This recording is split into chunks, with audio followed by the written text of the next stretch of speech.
time now for us to sit in meditation and practice the cultivation of our mind. But when we sit in meditation like this, we shouldn't control our bodies.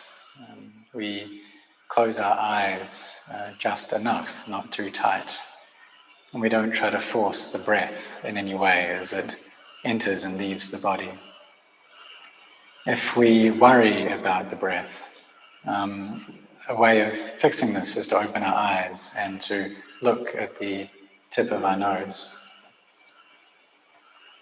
And so we just allow the breath to flow according to nature, to not force it to be short or long, but just allow it to flow naturally. You can also count our breaths as well. So as the breath comes in, we count 1, 2, 3, 4, 5, and as it leaves, 1, 2, 3, 4, 5. But do this in a way that allows us to feel at ease and calm. And whatever numbers is appropriate for us. So whether it's 1 to 6, that's okay. Breathing in 1, 2, 3, 4, 5, 6, and out the same. But we do it in a way that is just right, is just okay for us. We need to recall or be aware that the reason we're practicing is to have mindfulness and to give rise to peace and clarity. And if our mind is just all over the place, then that's not good. If we don't train our minds, then there'll be a constant state of chaos in them. And there won't be a day that we will meet with peace. So therefore we need to engage in this path of practice and to do it a lot. Because the mind that is well trained brings happiness. So we need to seek out our minds and find our own hearts. And then we're able to find happiness in them. Because if we just seek out things external to us, that may give us a form of happiness, but it's only temporary. Because those external things are of the nature to change. If we change our views, however, we change them from wrong views into right views, then this can make our hearts firm and cool and peaceful. And this is Nibbana, occurring a little bit at a time. And so we should follow this path and stick to it, the path of Sila, Samadhi and Panya, so we can meet with the peace of our hearts. We should be firm in our intent and training along this way. Some people ask, why is it necessary to do chanting in the morning and the evening as well? Well, in the morning it's a good time because we've just woken up, our bodies feel fresh and well rested. And so it's easy for them to gather together and to reach calm. There's no tiredness in the body because it's just had rest. And so there shouldn't be much sleepiness there. But it's not the case that we should sleep too much as well, because if we oversleep, then when we go to sit meditation, the body and the mind will be lethargic. So we just know a sense of enough in that. Also in the morning, the weather is good, it's nice and cool. And so we can have mindfulness more easily in a way that relieves our minds of scattered thoughts and of drowsiness. We know the breath as it enters or leaves, or it's okay to just use a mantra instead of watching the breath, such as Buddha, that's okay as well. And all these meditation objects, these skillful means, are for the purpose of bringing about peace in the heart. Because this peace leads on to the arising of wisdom, and this is vipassana, clear seeing. And when wisdom has arisen, then we'll meet with vimutti, with liberation. Understanding the truth of all sankharas, conditioned phenomena, that they're of the nature to arise, last for a while, and then cease. So we must use this opportunity that we have to practice a lot. In the evening, we may be tired from work, but we should still be intent in training ourselves in the practice as well.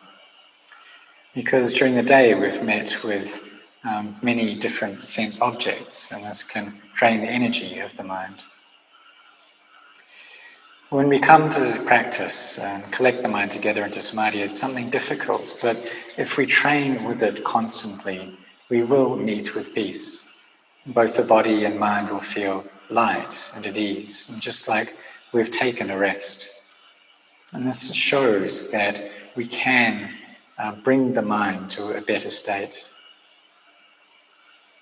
So when we do the chanting in the morning and the evening, it's also important to practice during the day as well, to maintain kindness and compassion in the heart, to be focused in our work and have mindfulness with what we're doing.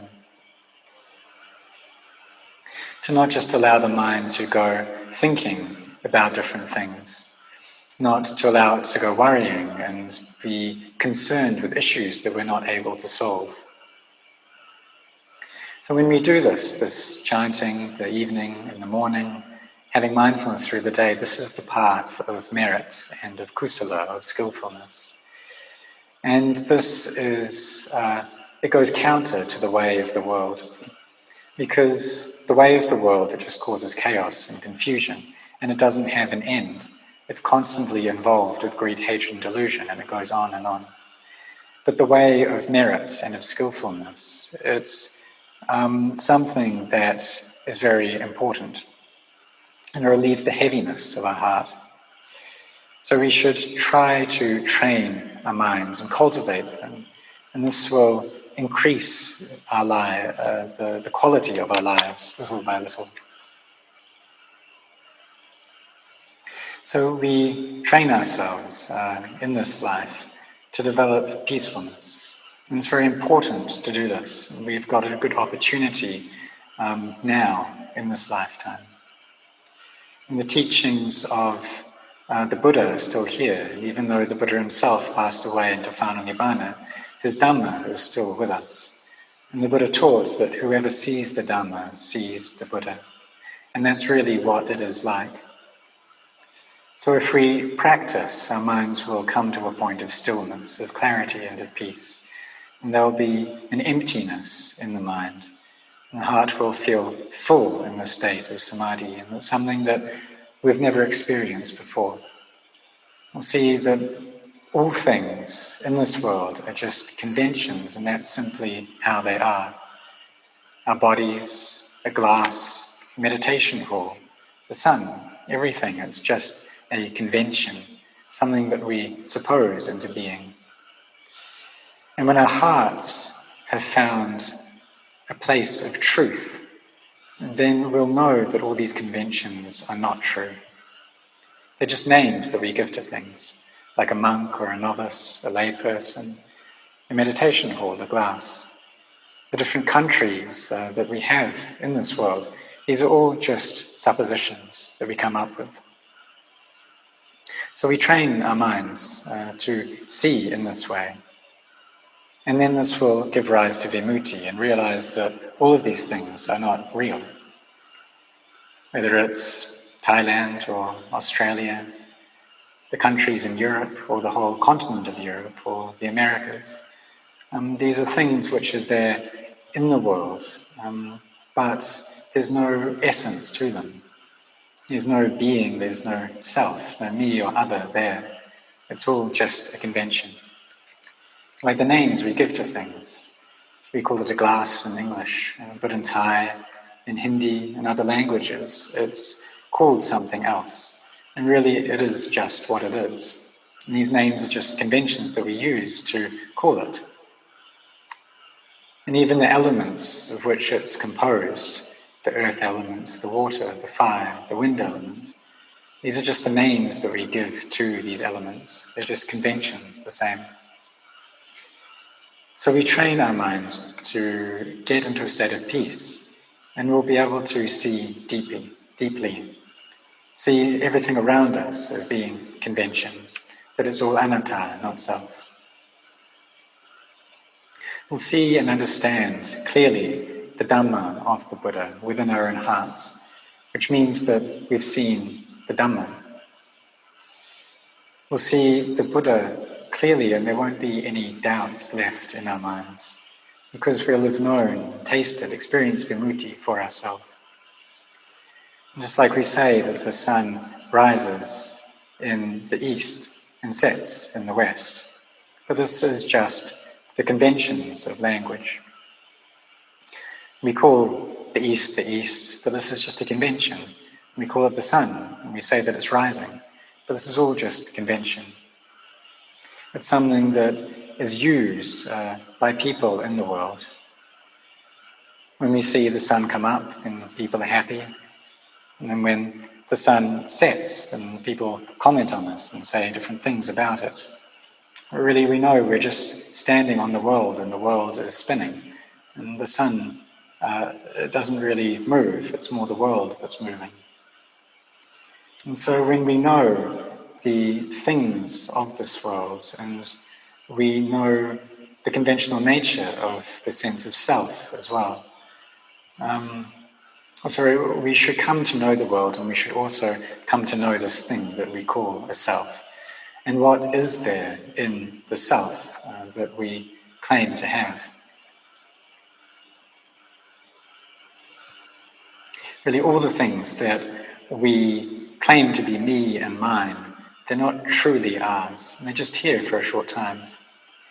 The sun lasts for a very long time before it eventually disintegrates.